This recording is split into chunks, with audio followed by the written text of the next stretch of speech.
This is the Black Pack. I am your host, Adrianne Shropshire, here at KBLA Talk 1580. And we're kind of eclectic with our music here today. We started out with Miles Davis, little Miles Davis. We got some Kashif right now. Things that we can't ignore, like this election. Then we got 4 days to make sure we get our ballots in for. We're going to continue our conversation, though, about the public health crisis that we're facing in our communities and Measure ER. So joining us now to share a practitioner's perspective, we talked a little bit about the coalition perspective before the break. Now I want to get kind of a practitioner's perspective, too many P's. And we're joined by Dr. Jerry Abraham, Director of Integration and Public Health at Kedron Community Health Center. Thank you so much, Dr. Abraham, for joining. I appreciate you taking the time. Always. Such a pleasure. Thank you, Adrian. And providing some musical inspiration for our second hour. Y'all caught me off guard with that question. Well, we got some inspiration. So I want to talk to you a little bit. We talked in before the break with Christian Green, who's a professor at West LA College, but also a member of the Measure ER Coalition, just about the sort of broad context of the measure, what it's attempting to do. Well, let's just say I know Christian very well. Okay, so I don't need to tell you absolutely. Who he is. Absolutely. But I wanted to get from your perspective. I know the other day when I reached out to you about coming on the show, you were literally on the front lines, right, of our healthcare system. I think you were doing a street clinic maybe at the time. And so I want to just talk to you about, from a practitioner's perspective, when we think about what's happening with our healthcare system, and I know we talk about things like health crisis all the time, but from a practitioner's perspective, what are we seeing, and why is Measure ER important to addressing what you see every day? Great. I'll just start by saying, it's just devastating what HR1, this terrible bill, does to our communities. The attacks on Black and brown communities of color, those that are most in need, that need the most protections, are the ones that are harmed the greatest. And no bigger impact do we see than on all the terrible cuts to health care and public health that this bill is delivering on our people, our communities right here in Los Angeles. So we know that we're looking at lots of funding cuts. I'm sure you already got into that. But what I don't think always people understand is 1 out of 3 of us use Medi-Cal in this county, and about a third of us are going to lose it if they haven't already, definitely come January 2027. Right. So we're going to have all these folks that are going to need medical care. Imagine needing your diabetes medicines. Imagine all of the urine cancer treatment. Now you got chest pain or you're having a stroke. You're going to need health care. And now you don't got a card in your pocket to pull out and to swipe to get the care that you need. So you better believe we're all going to show up in the emergency room, and that's what we're going to keep seeing and worsening on the front lines is what do we do now? Because if this was an emergency, then what are you going to call that when that really hits? And so that's really what we're looking at. We're looking at as I mentioned, the most vulnerable, if you will, the most at risk are who these measures target.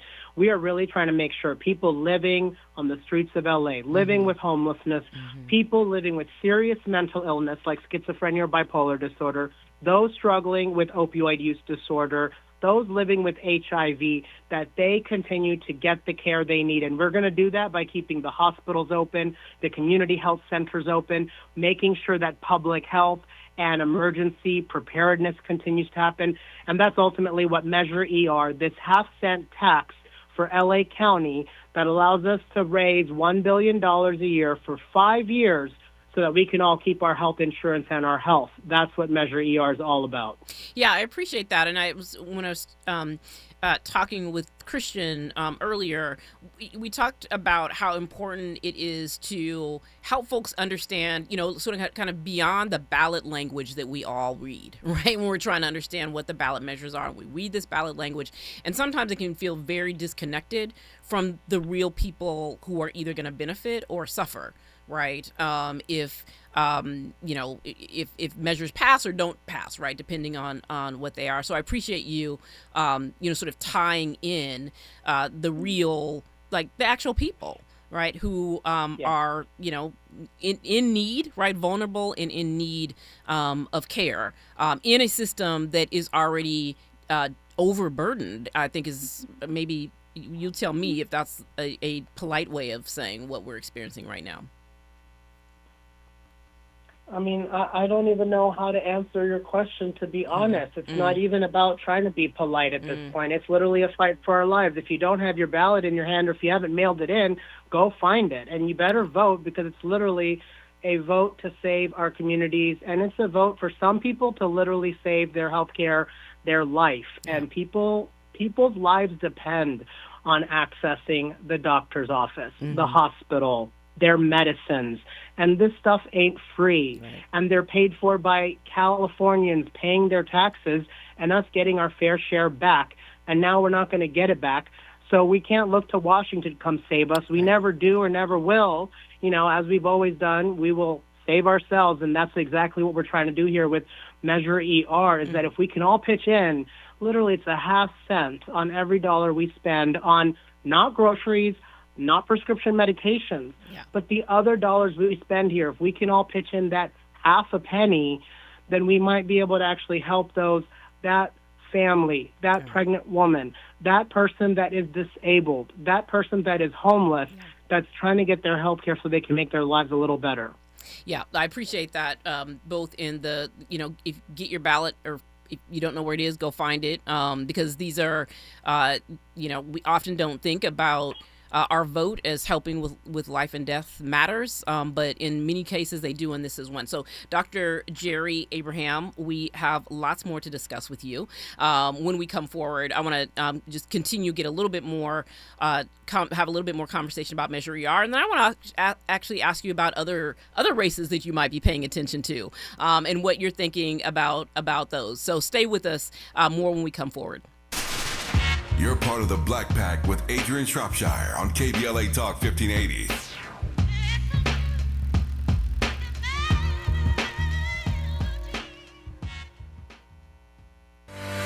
Javier Becerra isn't new to the fight for progress. In Congress, he helped write and pass Obamacare. As Attorney General, he sued Trump over 120 times and won. As Secretary of Health, Becerra took on special interests and lowered drug costs. Endorsed by Planned Parenthood and nurses, Javier Becerra is the fighter we need and the leader we can trust to tackle California's affordability crisis, build more affordable housing, and stop Trump when he violates our civil rights. Ad paid for by Becerra for Governor 2026.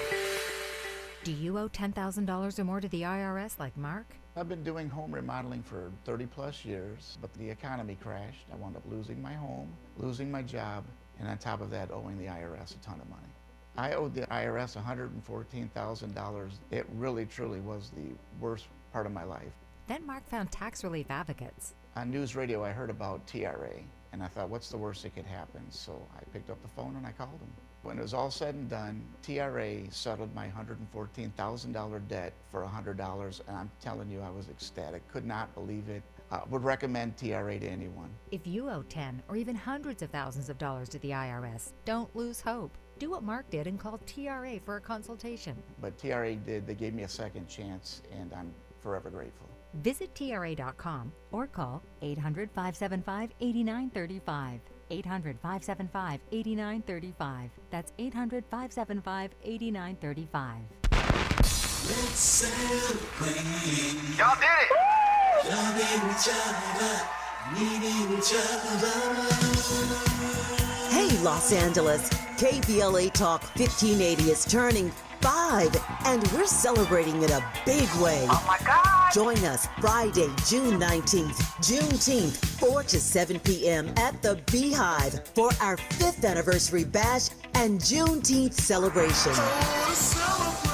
We're talking surprise celebrity guests, a special presentation, and a major announcement you will not want to miss. I can't wait to hear it. Plus, live music, dancing, games, and enough food and drink to keep the party going. Yeah, that's what I'm talking about. Of course, you're welcome to bring your own picnic basket, blanket, and lawn chair. And the best part, it's completely free.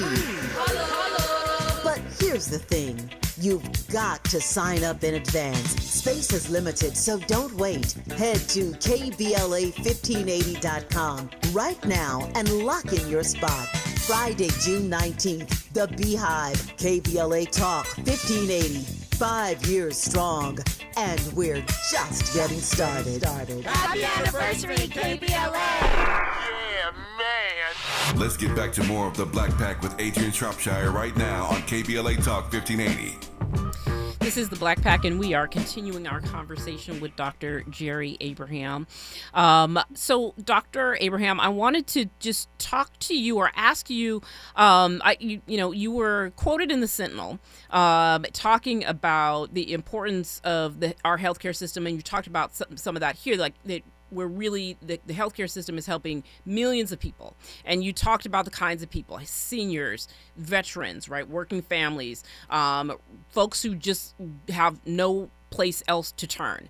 And that we are sort of in the midst of, a healthcare crisis in this country, and that it is being exacerbated by the fact that we have a federal government that just does not care and has made healthcare a target in so many ways in an effort to be able to give tax breaks, right, to the wealthiest amongst us. And so we're facing an increased or an exacerbated crisis. And we have something like Measure ER that could help offset that. So I think you talked about there potentially being up to $1 billion a year that would be generated to help shore up and support our healthcare system. The Trump administration, I think, is taking away something like $700,000 a year that would have come to LA County. Talk a little bit about when we think about the resources that could be generated, right? What that would mean. Again, I'll ask you to talk about who that will help so that folks can understand that this isn't academic, right? That this really is about folks in real need being helped by a step that they could take, which is essentially just filling out their ballot and dropping it off. Talk a little bit more about the folks that you see every day, that people would be helping by filling out and casting their ballot. Yeah, and I would say this really helps all of us. That's first and foremost. So just remember that while, maybe people like myself are laser focused on the homelessness epidemic and trying to get fentanyl off our streets and figure out how we better manage schizophrenia and bipolar disorder, if we don't do those things, this all stands in the way between us and our heart attack, grandma and her stroke, and getting the care they need. So we need to understand, not only I'm hoping we do the right thing because it's the right thing to do, but if you really need to be selfish, then do it for your own sake. That one day when we all may need health care one day, and that is unpredictable. One of us may be in an accident, or one of us one day may have a heart attack or a stroke, and we want to make sure that we're able to get the care we need it when we need it, right place, right time, right price. And instead, how horrific would it be if we were met with lines out the door of folks who really should have gone to their primary care clinic or to Planned Parenthood or could have prevented all of those things, and now you're standing behind all of them trying to get your heart attack seen? Good luck. So this truly is deadly for all of us, not just the people that I care for daily on the streets, these street medicine teams that are out there. We really are trying our best to help keep people out of the hospitals that don't need to be there by treating them, by meeting people where they are, where they live, work, worship, play, where they go to school. And even for those that live in homeless shelters or under an underpass, we're trying our best to meet them where they are. And if we do that and we get them the care they need, then they don't need to go to the hospital. They don't need the more expensive care. And instead, what H.R. 1 does, it basically robs them of those healthcare services. So, it really has all these detrimental effects down the road. And it's, penny wise, pound foolish kind of thing, like they think by cutting all this and giving these billionaires all these tax cuts, they're going to win. But they're really just making us all lose, including themselves. I mean, what kind of society do we want to live in? That's definitely not the one I want. So those are some of the big points that I definitely will mention. Just remember that healthcare is such a big employer in our community. Right, yes. That's a lot of potential job losses. Those are economic impacts to our community. These hospitals and clinics are lifeblood for many people and our neighborhoods. So we can't afford to see those close. And the reality is, without Medi-Cal funding, we do risk closure of county hospitals, county clinics, community health centers, all of the above. And lastly, I'll just say, these are important things. It's not just about all the issues we've already talked about. I mean, for example, sexual health. Are people getting tested and treated for HIV, syphilis, gonorrhea, chlamydia, hepatitis? Are they getting their birth control? Right. All these things were cut in that awful bill, right? And so we are being smart in this county, and thank God we are wealthy enough in this county to put forward such a measure, and thank God for our supervisors to come up with this plan. Other places are really going to suffer, but with measures like Measure ER, LA County doesn't have to see the worst case scenario come to pass. Right, and doing it ahead of time. I think that to your point about folks are going to start losing health care at the beginning of the year. And that is obviously the implications of that are severe, but being able to have something in place that can help to offset, what folks might lose is critically important. Okay, so I want to turn our attention. So Measure ER, folks, we have also been playing, I was talking with Andy earlier about how these Measure ER, yes on ER ads are showing up in relationship to this conversation. So we're sort of having a little wraparound, ER conversation here with the ads standing in place of another guest. But there's the ballot is long. Some people, may be holding on to it because it's a lot.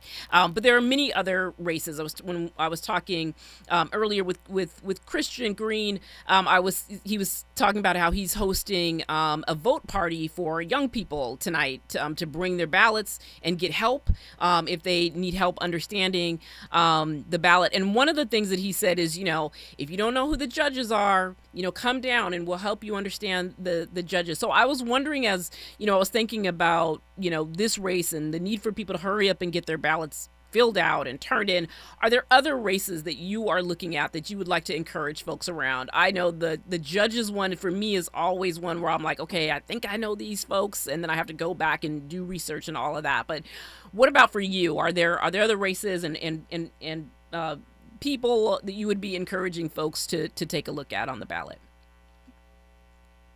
Yes, absolutely. And just before we move on to that, I just want to say one last time, what the truth is, none of us want to pay more in taxes. That's the reality, and we get it. We are being taxed left and right living here, but that's not what this is about.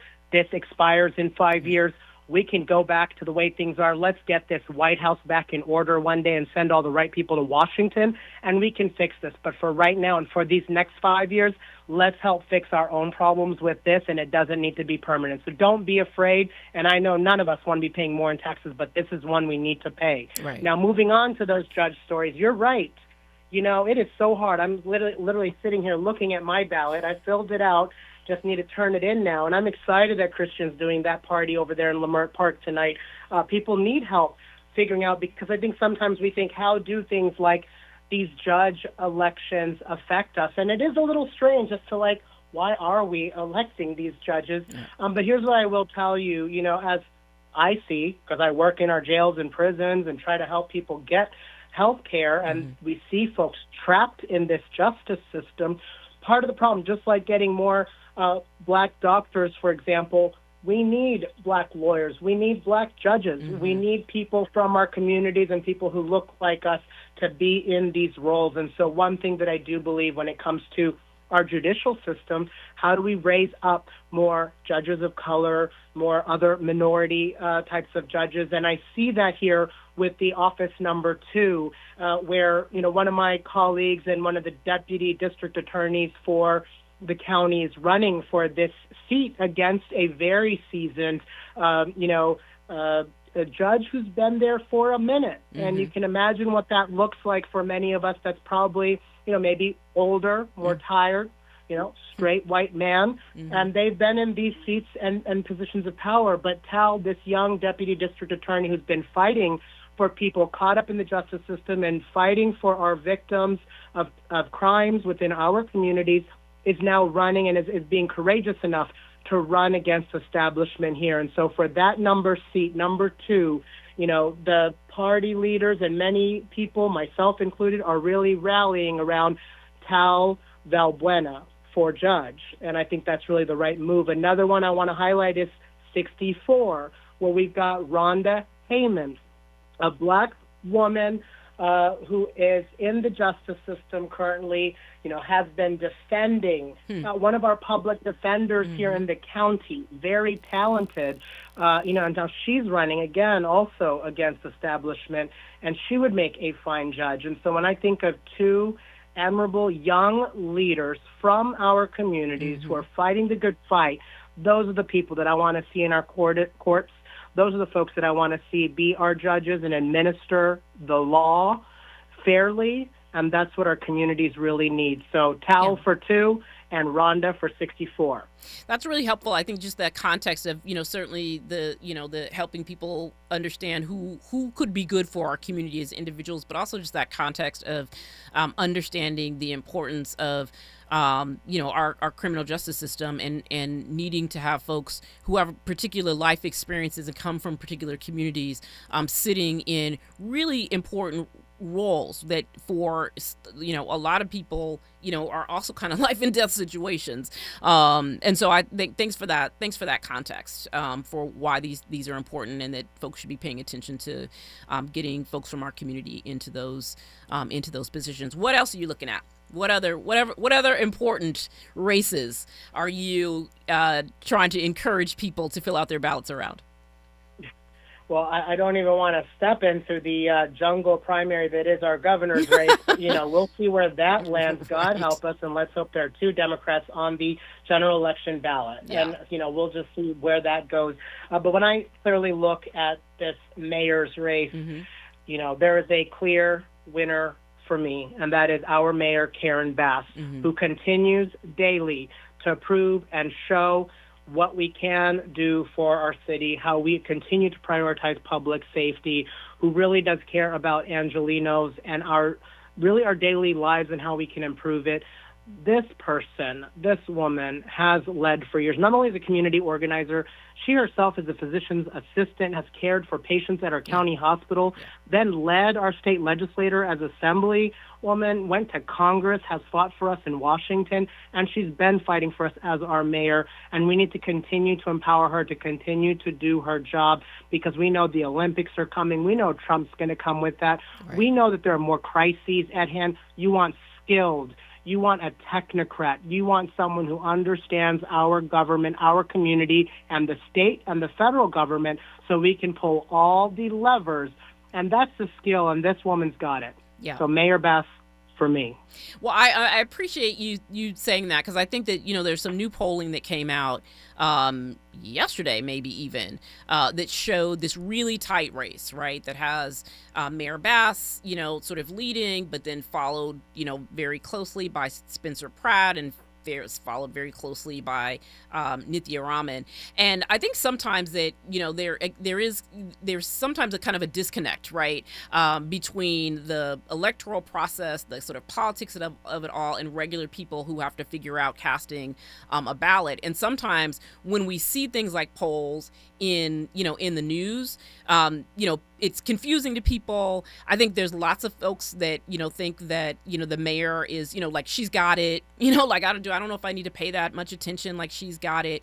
But really important, I think, for people to hear from just, other voters, right, other community members like yourself, about what's important about this race, and the kind of leadership that we need here in Los Angeles. I know that people, the poll even sort of caught me off guard a little bit, but it is important that people understand where we are as a city, to get to your point, the crisis that we'll face, and the kind of leadership that we will need as we move forward, and that given that given that, I mean, there's clearly someone who should not be our mayor, and that is clearly Spencer Pratt. And I think someone like Spencer Pratt risks a lot of harm for our communities in South and East LA, and very concerned about the types of solutions they're proposing for how you clean up homelessness and lock up all my patients living with schizophrenia and using fentanyl. These are not the solutions, and that's not the way. And that scares me, because the mayor's office is not a reality show. Right. The other thing I'll say, I won't mention any names, but, for those serving on city council, we have a powerful city council. Our mayor can set the direction, but really much of the power lies with city council, and they're not doing enough, and they need to step up. So that's what kind of concerns me about some of the other people in the race. But when you look here, there's a clear winner, and it's Mayor Bass. Yeah. I appreciate you both for coming on and talking about Measure ER, for sort of giving your perspective, right, on the other races that I know that people are looking for confirmation for the choices that they are about to make, and just for encouraging people to fill out their ballots, because there's really critically important issues and races on the ballot that we want folks to make sure that they weigh in on. So, Dr. Jerry Abraham, I want to thank you so much for taking the time. I know you're very busy, and I appreciate you joining us this evening. When we come forward, we're actually going to talk about some polling, and that in polling, particularly in the governor's race, so we can understand where we are in that very tumultuous campaign. So stay with us. We have a lot more to talk about. More of the Black Pack with Adrianne Shropshire on KBLA Talk 1580 when we come forward.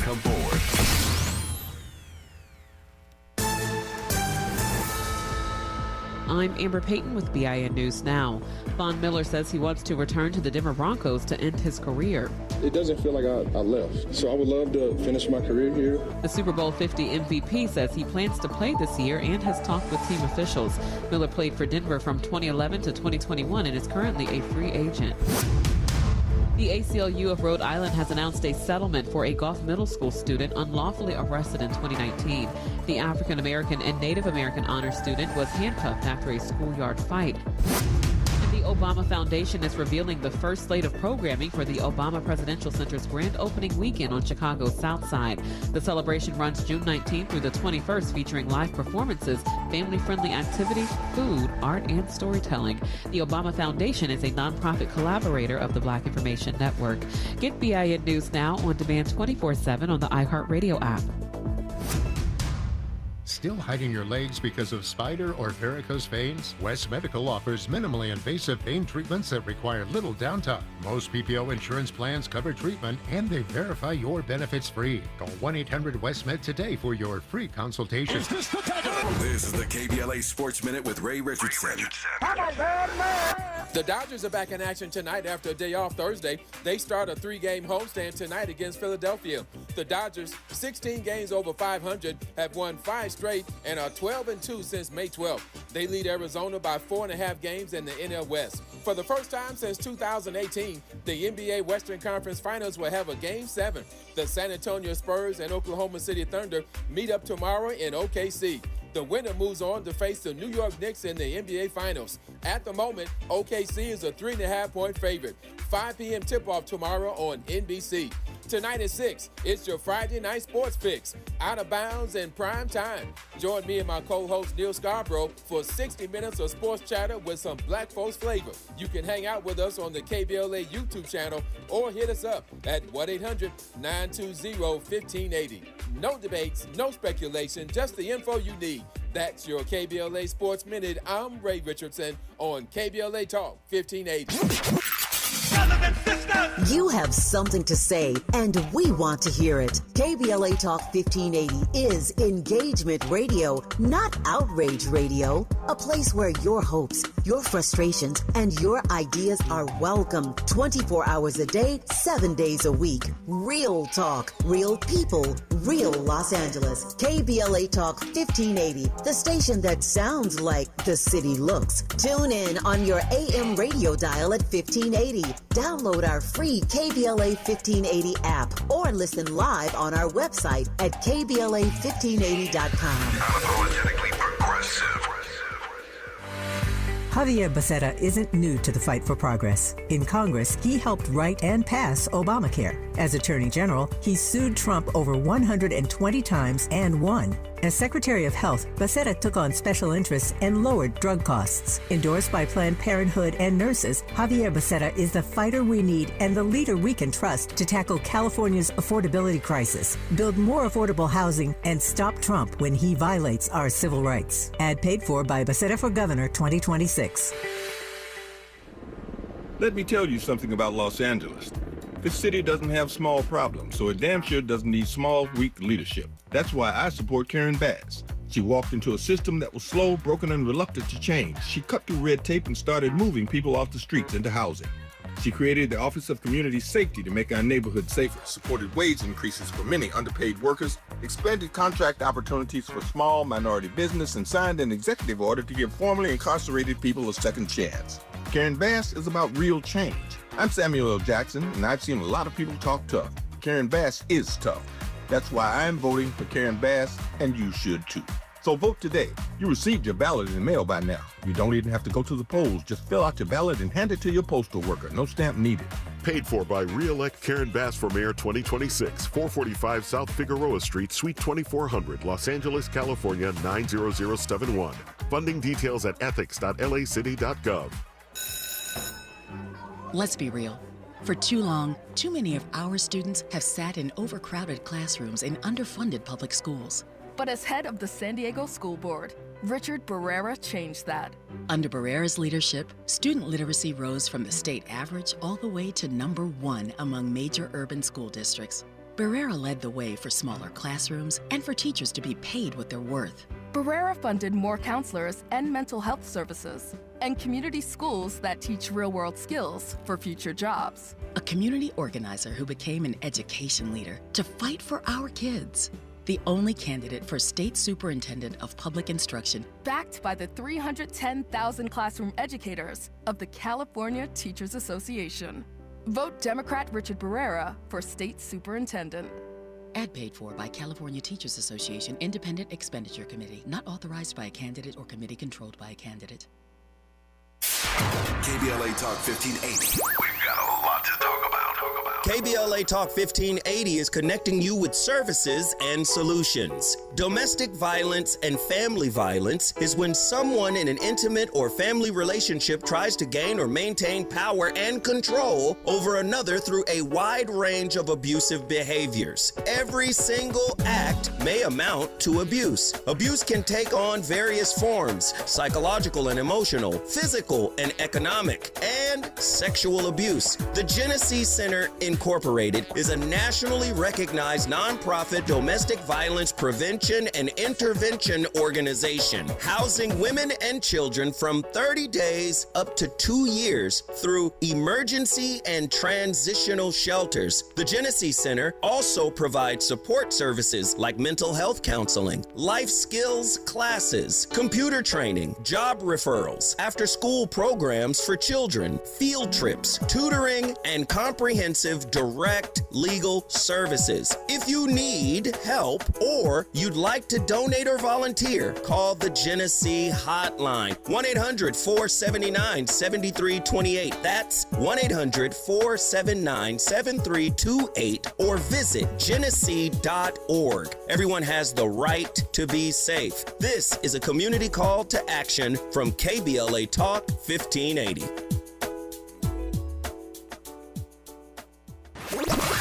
You're inside the Black Pack with Adrianne Shropshire on KBLA Talk 1580.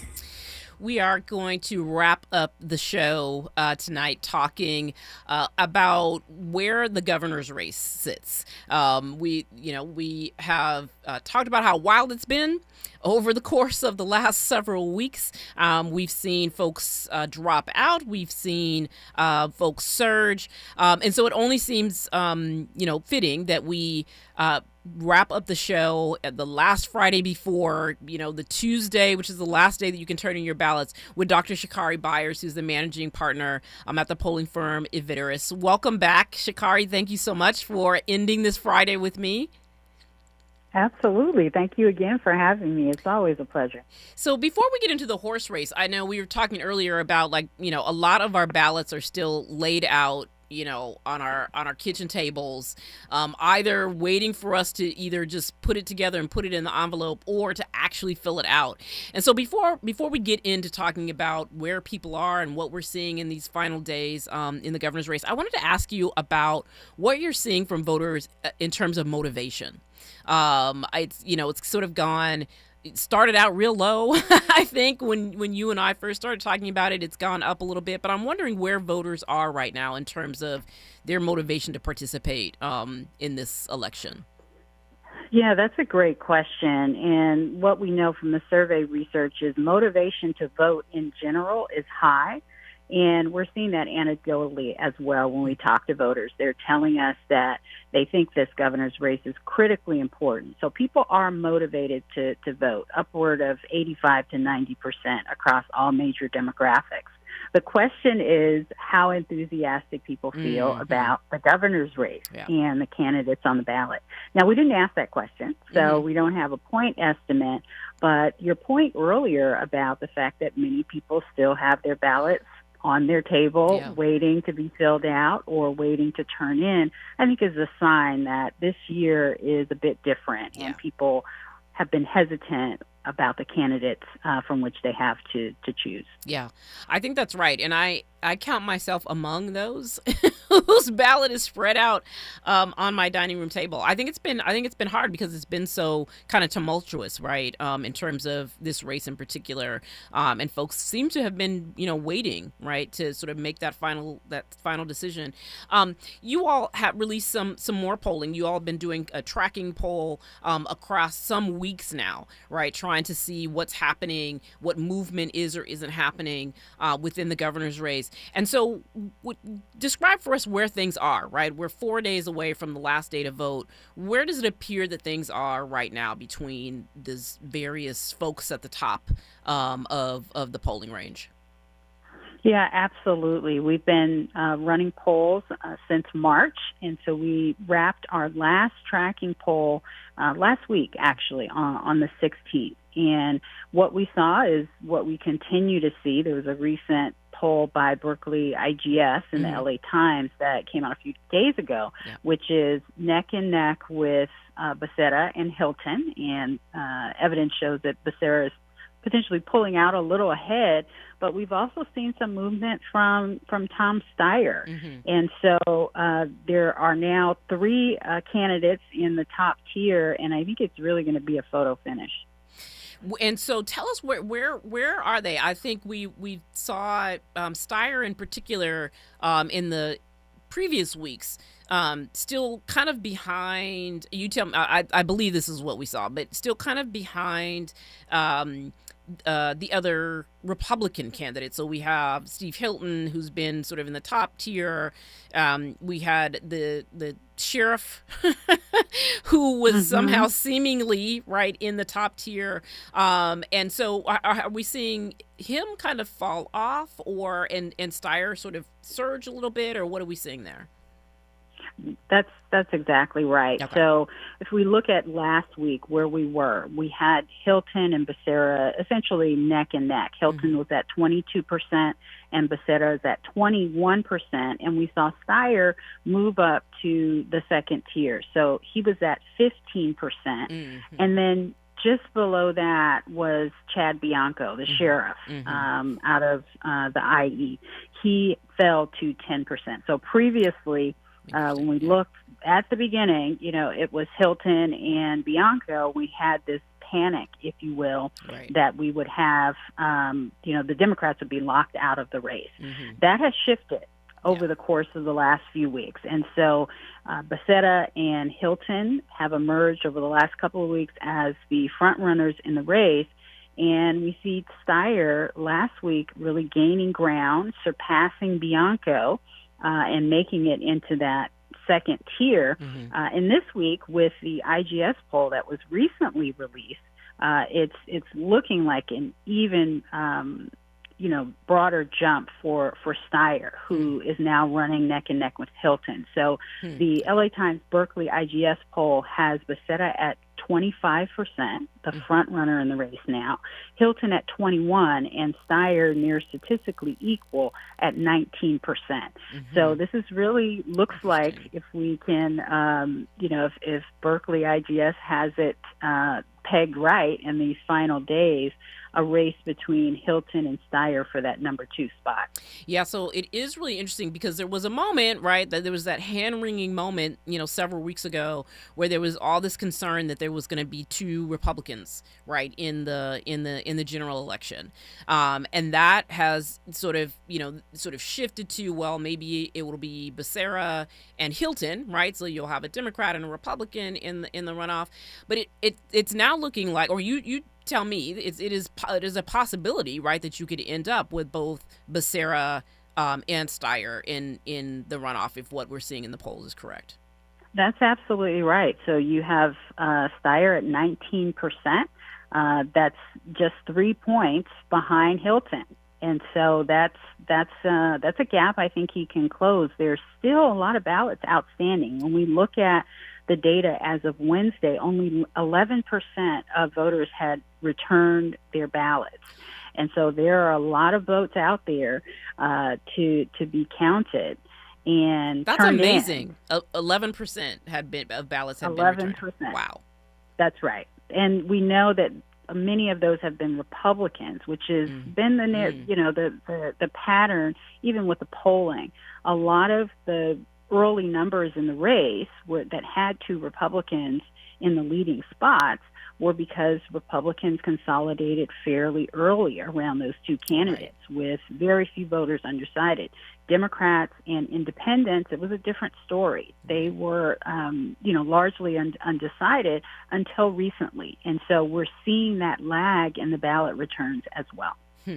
Yeah, I think that is really interesting and saying something, right, about those of us who, have our ballots spread out across our dining room tables. There's apparently many more that are in that situation than I had thought. I was certain that I was about to be the last person. Me and Andy, the last 2 people filling out our ballots. So when we come forward, Shikari, I want to talk to you about specific constituencies. When we talked last time, I was really surprised by the number of undecided Black voters, right, that were still out there. And so I'm wondering if that has shrunk. I'm wondering about where young people and new voters and Black voters, right, have moved over the course of your polling. So more on that when we come forward with Dr. Shikari Byers. You're part of the Black Pack with Adrianne Shropshire on KBLA Talk 1580.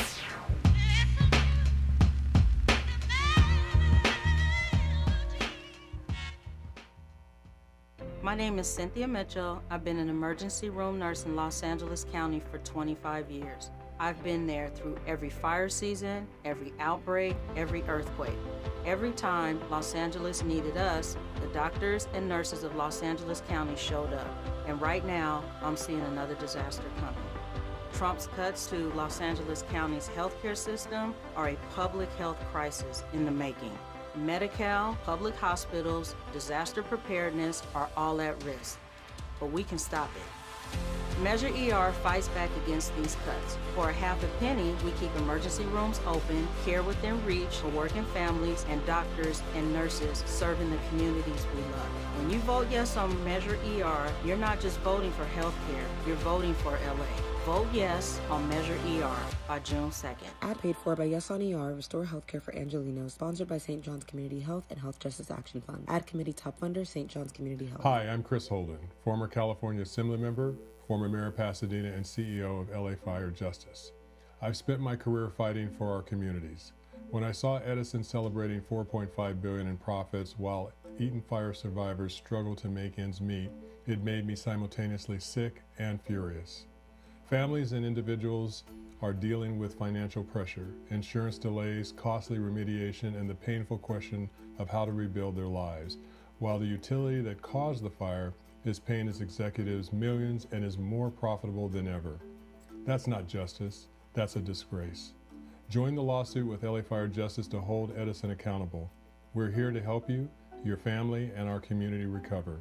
Visit lafirejustice.com today to learn more about your eligibility and how to start. Advertisement. Douglas Boxer, 221 East Walnut Street, Suite 100, Pasadena, California, 91101 is the attorney responsible for this ad. LA Fire Justice is proud to sponsor Conversation Live, Altadena Rising with James Farr on KBLA Talk 1580. Going to a World Cup match in LA this summer? Ditch the parking stress and ride Metro. With direct service from across LA County, it's the easy way to get there for just $1.75 each way. Javier Becerra isn't new to the fight for progress. In Congress, he helped write and pass Obamacare. As Attorney General, he sued Trump over 120 times and won. As Secretary of Health, Becerra took on special interests and lowered drug costs. Endorsed by Planned Parenthood and nurses, Javier Becerra is the fighter we need and the leader we can trust to tackle California's affordability crisis, build more affordable housing, and stop Trump when he violates our civil rights. Ad paid for by Becerra for Governor 2026. Let me tell you something about Los Angeles. This city doesn't have small problems, so it damn sure doesn't need small, weak leadership. That's why I support Karen Bass. She walked into a system that was slow, broken, and reluctant to change. She cut through red tape and started moving people off the streets into housing. She created the Office of Community Safety to make our neighborhoods safer, supported wage increases for many underpaid workers, expanded contract opportunities for small minority business, and signed an executive order to give formerly incarcerated people a second chance. Karen Bass is about real change. I'm Samuel L. Jackson, and I've seen a lot of people talk tough. Karen Bass is tough. That's why I'm voting for Karen Bass, and you should too. So vote today. You received your ballot in the mail by now. You don't even have to go to the polls. Just fill out your ballot and hand it to your postal worker. No stamp needed. Paid for by re-elect Karen Bass for Mayor 2026, 445 South Figueroa Street, Suite 2400, Los Angeles, California, 90071. Funding details at ethics.lacity.gov. Let's be real. For too long, too many of our students have sat in overcrowded classrooms in underfunded public schools. But as head of the San Diego School Board, Richard Barrera changed that. Under Barrera's leadership, student literacy rose from the state average all the way to #1 among major urban school districts. Barrera led the way for smaller classrooms and for teachers to be paid what they're worth. Barrera funded more counselors and mental health services, and community schools that teach real-world skills for future jobs. A community organizer who became an education leader to fight for our kids. The only candidate for State Superintendent of Public Instruction. Backed by the 310,000 classroom educators of the California Teachers Association. Vote Democrat Richard Barrera for State Superintendent. Ad paid for by California Teachers Association Independent Expenditure Committee, not authorized by a candidate or committee controlled by a candidate. Let's get back to more of the Black Pack with Adrianne Shropshire right now on KBLA Talk 1580. You are listening to the Black Pack, and we are wrapping up our conversation with Dr. Sha'Carri Byerly, whose name I have been saying wrong the entire show. So let me apologize first. As someone whose name always gets mispronounced, I'm just out here willy-nilly saying the wrong last name, and I apologize.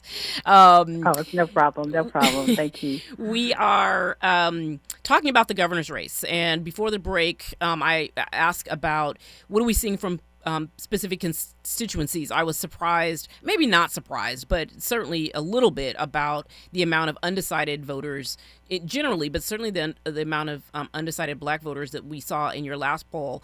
I'm wondering both if that has shifted, right, in this last tracking poll that you all did, and where black voters are putting their support behind, or who black voters are putting their support behind in this new poll.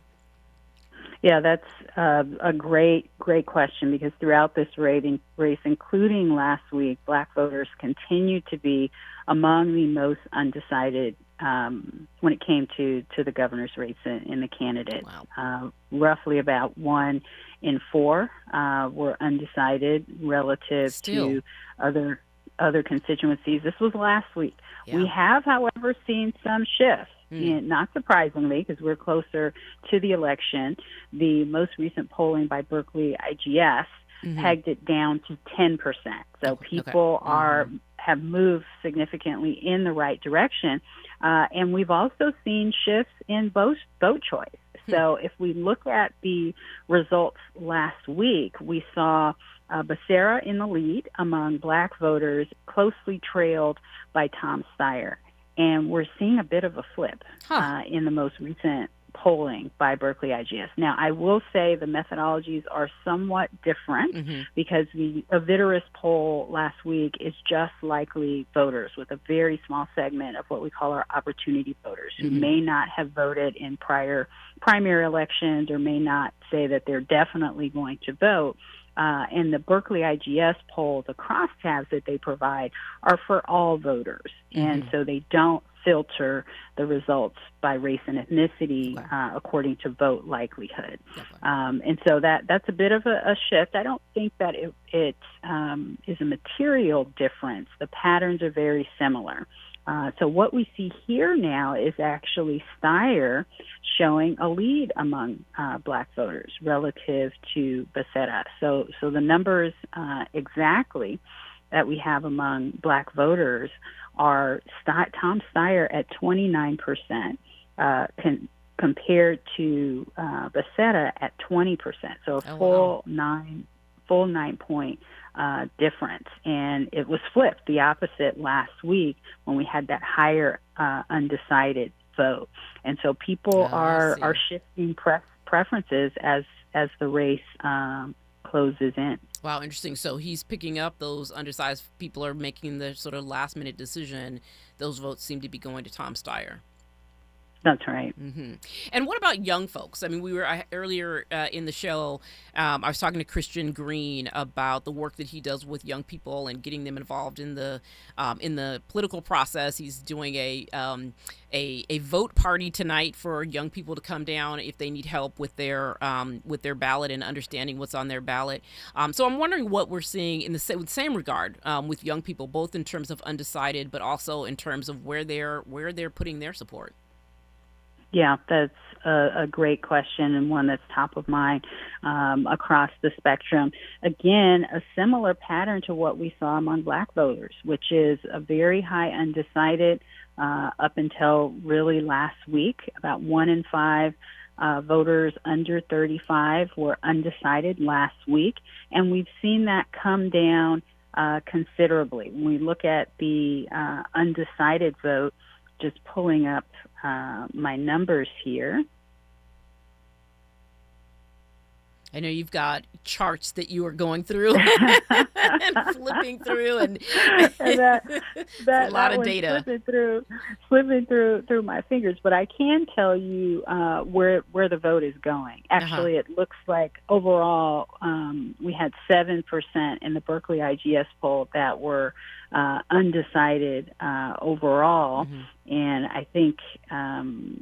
My staff is feverishly pulling up the number for me as I'm sitting here. Let's shift while they get the number for me to how the vote is actually breaking out. So when we look at last week, we had Becerra at 24% among voters under 35, Steyer at 22%, and I mentioned there was 20% who were undecided.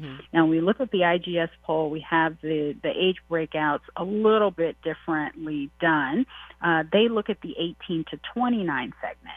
And there, this week, we have 25% for Becerra and 22% for Steyer. So relatively unchanged from the under 35, but we do see some movement in the 30 to 39 segment. So the under 40 is actually a little different. So we have Steyer in the lead among that demographic. So he's at 25% compared to 21% among Becerra. And Hilton gets 9% of the vote among that demographic. And so there's still some ground that it's close enough that there is still some time to make up that ground. And it's not a done deal. And so, again, I think this will be a photo finish across the board. Yeah, and so if you had to say, I know that we always talk about, polls are not, crystal balls and they're not predictors. They tell us, a moment in time what people are thinking, a snapshot. I know I've heard you say many times.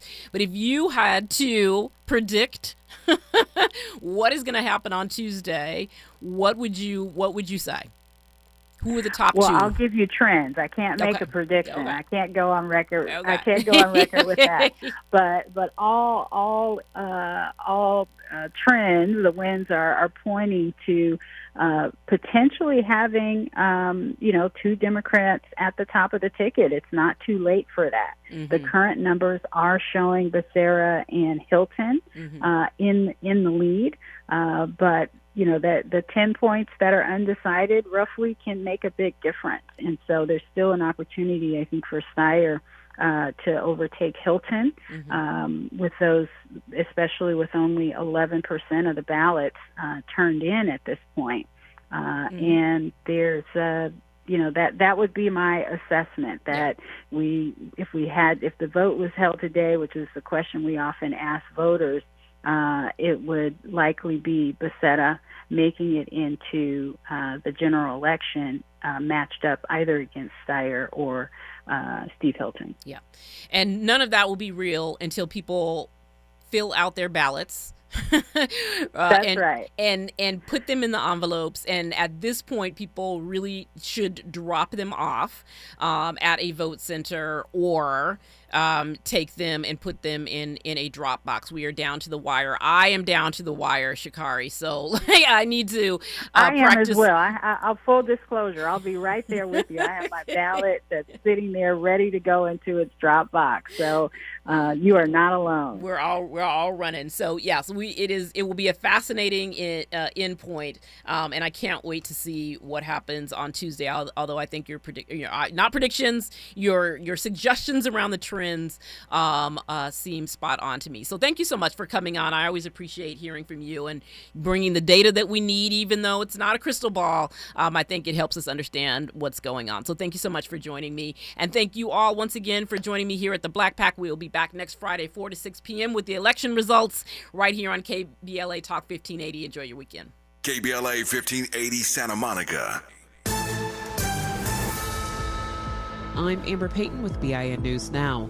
Von Miller says he wants to return to the Denver Broncos to end his career. It doesn't feel like I left. So I would love to finish my career here. The Super Bowl 50 MVP says he plans to play this year and has talked with team officials. Miller played for Denver from 2011 to 2021 and is currently a free agent. The ACLU of Rhode Island has announced a settlement for a Gulf Middle School student unlawfully